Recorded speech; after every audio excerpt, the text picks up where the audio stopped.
What's going on, everybody? Hope you're all having a fantastic day today. Now, ladies and gentlemen, the other day I saw something on Twitter that really exposed why I personally don't enjoy Infinity Ward anymore. For those who've been watching me for a while now, you know Infinity Ward is probably my favorite team. So honestly, coming from my mouth, it shocks me. But again, they lost a ton of my respect. I used to love all their games, Call of Duty 4 through Modern Warfare 3. I even supported Call of Duty Ghost and Infinite Warfare while everybody was bashing the hell out of them. But time and time again now, they neglect the community, they ignore the community, they push their ego before everybody else, and they make us feel useless in the community. And now, after seeing this, I gotta be honest, it further proves that Infinity Ward will never be what they used to be back in the day. And probably every upcoming title, I wouldn't expect anything to be good, let alone have any of our community feedback go through to the official build of a Call of Duty game. But ladies and gentlemen, before we go ahead and hop into the topic of today's video, if you do enjoy what you hear today and you want to hear some more content revolving around Call of Duty or even X-Defined, don't forget to go ahead and subscribe and hit that bell notification button. We post daily at around 8 in the morning on YouTube, like I said, so you guys can check that out. We usually dabble in commentaries, rants, comparison videos and stuff of that sort, and we also dabble in live comms, all that fun stuff. So if you guys want a little variety in your life, hit up the subscribe button. And last but not least, we will be live again today over on Kick. It is Saturday, so I'm assuming a ton of people are going to be kicking it back, maybe even gaming. So if you guys want to go ahead and join in on some open lobbies, you can find the link to my Kick channel down in the description of this video. We go live around 12 to 12:30 p.m. Eastern Time, and you can add me up right when you guys enter into the stream. Now, ladies and gentlemen, the other day I saw a video over on Twitter which really showcased to me why I just don't like Infinity Ward anymore. And they went from being my favorite team to probably the worst team known to mankind. I actually saw this video from Pro Reborn. I think he quote tweeted it, so I'm extremely thankful because if you never did that, I would have never saw this clip here. But Pro Reborn over on Twitter said, "Look at the way he speaks. I haven't seen this level of love for the players in a long time. No marketing faces, no big show, just a passionate dude talking about his work. We don't get this anymore, just buzzwords." And I'm going to go ahead and showcase the clip that was under it. I am going to tell you ahead of time, the quality is horrendous because it's really old. It's back from Call of Duty 4, so, bear with me. It's about a 2-minute clip. Fast forward a little bit more past that if you just want to hear my opinion and all that stuff, but I really highly suggest that you guys sit through this, check it out. And again, I don't even have to say anything. You'll just hear how he speaks, and you're going to notice right off the bat that, yes, it's a night and day difference how they handle stuff then compared to now.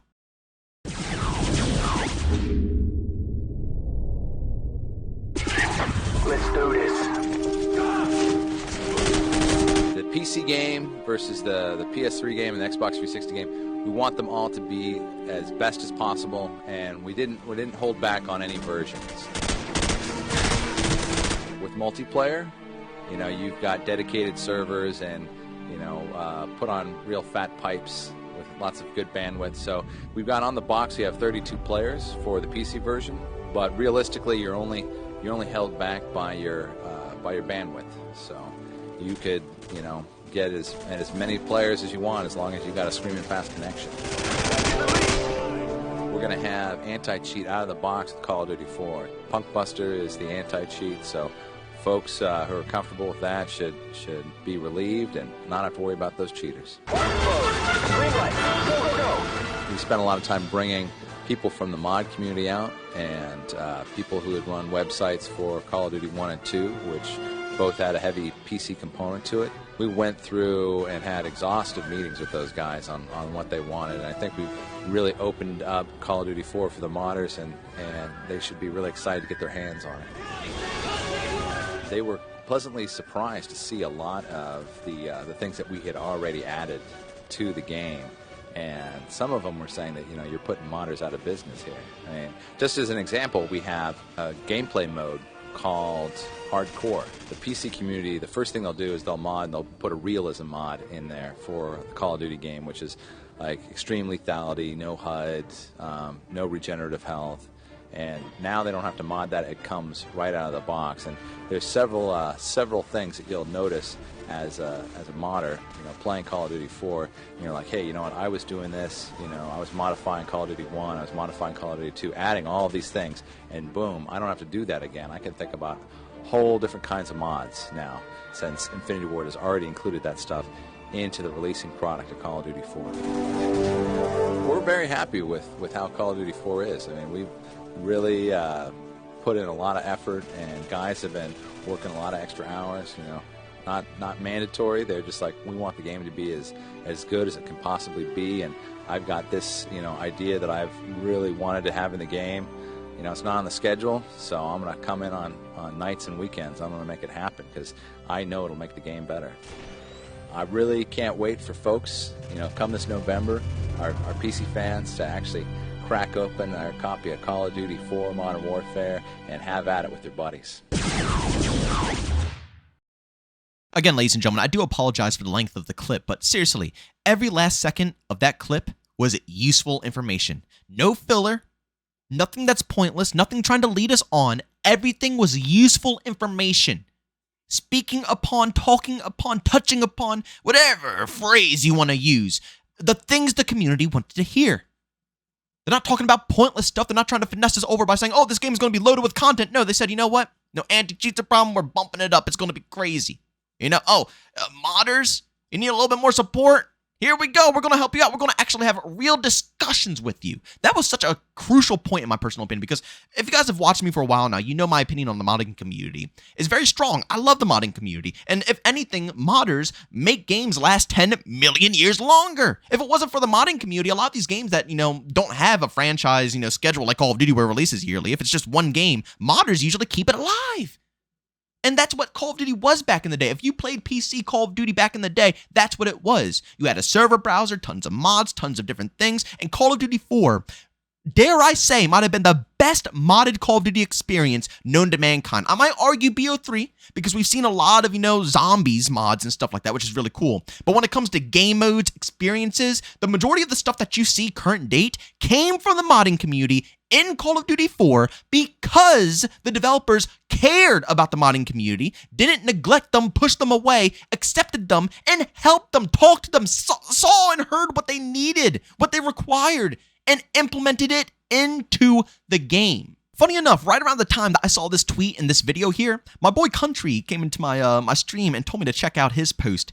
And my God, you know, it's genius here. But as you see, Country said, if only another company did that. Golf, Activision, golf. With Dexerto saying Rockstar Games are now working with the GTA RP developers behind 5M. If you guys don't know what 5M is carrying GTA Online, okay? It's the roleplay server that everybody plays, where you can be a gangster, a doctor, a cop, you know, whatever you want to do. It's all over the place, and it's epic, but it keeps it pumping. It keeps people invested in the game. For a game that lasts so long, yeah, mods help improve them. But modders are smart. They make cool stuff. And the you know, 5M, the mod for GTA, has a lot of cool introductions, a lot of cool things, and let's be real here. Instead of ignoring those modders, they should be working with them, right? They're making all this cool stuff. They should be working with them, learning from them, and trying to implement stuff like that, and here we are with Rockstar doing exactly that. Why can't Call of Duty get this done? It's just ridiculous at this point, the amount of neglect that we have to deal with. Over half of the trailers that I see nowadays for COD are just fillers, eye candy. They want to bait us with eye candy. That's all they can bait us with. When back in the day, as you could see, yeah, they had some good trailers and stuff like that for these OG CODs, but the majority of the time, these games were bumped up in a way that were good. You could tell how passionate this man is behind the development of Call of Duty 4. You could tell that he loved what they were doing, what they were making, what they were producing. Every last bit of it. He even claimed that all the developers put in their own overtime. No pay, not required. They put in their own overtime because they were that passionate about this game and they wanted to see it succeed. They wanted their community to be happy. Not to milk their community. No, they wanted their community to be happy.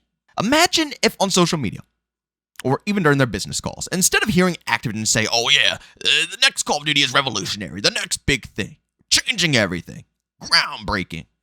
Imagine instead of hearing that, we actually had a developer sit down and say, yeah, you know, there was a lot of problems here and there. We heard tons of complaints about maybe pacing, movement, perks, so on and so forth, and give a little walkthrough. You don't have to go in depth. Obviously, we're so early on, but just say, you know, we messed around with this a little bit. We messed around with that a little bit. We changed this around. You know, servers fixed up a bit more. We know that the servers have been a bit clunky. Skill-based matchmaking's been a problem. And if it has to stay in the game, then just tell us. Be upfront. And if you can change it around, do it for the better of the community and try to improve it. But at the end of the day, stuff like this will be a hot topic, a hot point, something that we, the community, are interested in. And also, I feel like the developers will be way more passionate discussing this stuff instead of just trying to fake hype up the game. Let's be real here. The Modern Warfare 3 hype right now is all revolved around Infinity Ward just being an egotistical bunch of asses, and Sledgehammer's coming to pick up the slack. That's literally the whole hype. That's the whole marketing scheme for this game. I guarantee if we hear any interviews with Sledgehammer about multiplayer, they're going to be so unpassionate, they're not going to show any love towards it because it's not their baby, it's not their project.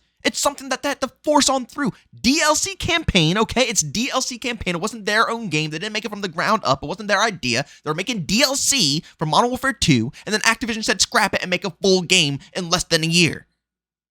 They have no passion for it. If they were to sit down and discuss what they're talking about, there would be no love in it. What we saw in the video clip earlier is the type of stuff that I want to see return. It's the type of stuff that would make the community passionate again. We need that type of love. Could you imagine if the developers actually sit down with their community and listen to the feedback? They get on calls with YouTubers. You know, they do this and that. But when is the feedback ever crucially implemented? The modding scene of Call of Duty 4 was absolutely absurd. They went above and beyond. They said they really had in-depth conversations. We're not talking about one phone call, two, probably months worth of talking and discussing about this stuff. And it turned out to be amazing. Why won't you do that now? Is it the ego? Is it Activision trying to control the whole scene? What's happening here? Even look at X-Defiant. X-Defiant, the whole process, from day one to now, they had Call of Duty, really good pro Call of Duty players, and also Call of Duty influencers not working on, obviously, they're not developing, they don't know how to code, but obviously giving feedback, just like they did with the mod, getting feedback. What makes this game click? What makes you addicted to the franchise? What makes you enjoy this, that, and then work around it, test it, re-question, re-get, information from the people again, and then rework it, over and over and over and over again until you have a product like X-Defiant where it feels fantastic.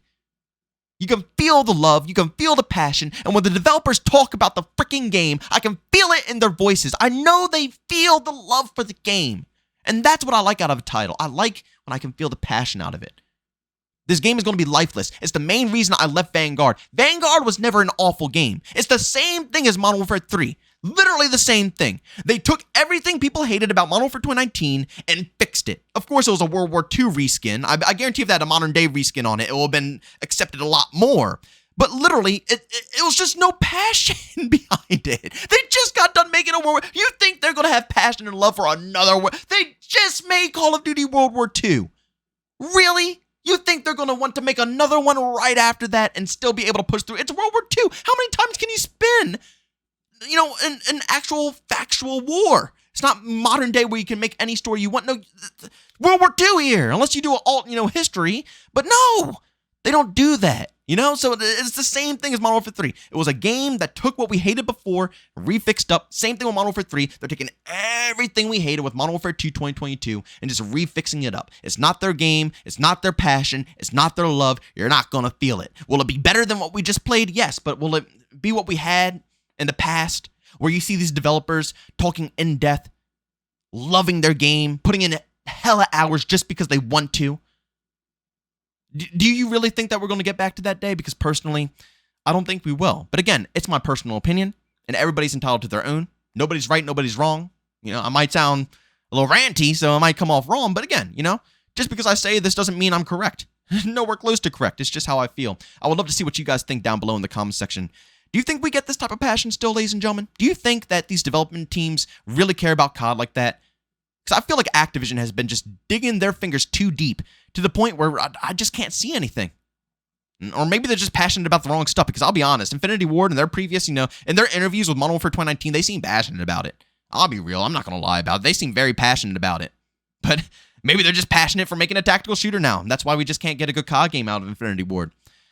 Whatever. At the end of the day, I would love to know what you guys think down below. But guys, that pretty much sums up the commentary. Don't forget, leave a like if you enjoyed it. Leave a dislike if you hated it. Also, as always, subscribe, hit the bell. We're going to be posting tons of content, obviously, revolved around maps, comparisons, and stuff. I want to do that favela comparisons still. I want to try out the FFAR on a live comp because that thing is just an absolute demon. I want to talk about it a little bit and compare it to the Black Ops Cold War version of it to see, which one is better, if they one-up Treyarch and all this good stuff. There's a lot of cool commentary ideas out there. But, of course, how how we go around here. If there's information, if there's news, we have to talk about it, and that's what we do. So if you guys enjoy that type of stuff, commentaries, live gameplay, comparisons, all that good stuff, subscribe, hit that bell.